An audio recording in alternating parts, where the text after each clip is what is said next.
పెసరట్టు వేసానండి ఈవేళ. వేసవకాలం పెసరపప్పు చాలా చేస్తుంది కదా, పెసలు తీసుకొని రాత్రి నానబోసేసుకొని రుబ్బి పెట్టేసుకొని ఇదిగోండి ఇలా పెసరట్టు వేసేసాను.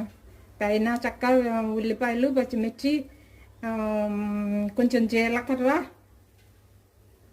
వేయలేదు, కొంచెం ఇదిగో ఇప్పుడే వేస్తాను. ఇదిగోండి కొంచెం జీలకర్ర కూడా వేసేస్తున్నాను.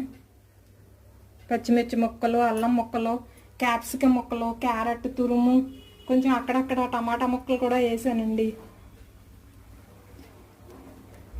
కొంచెం హెల్తీగా ఉంటుందని.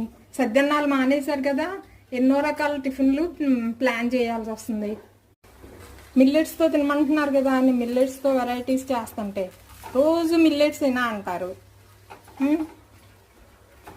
ఇడ్లీ వేస్తుంటే రోజు ఇడ్లీ.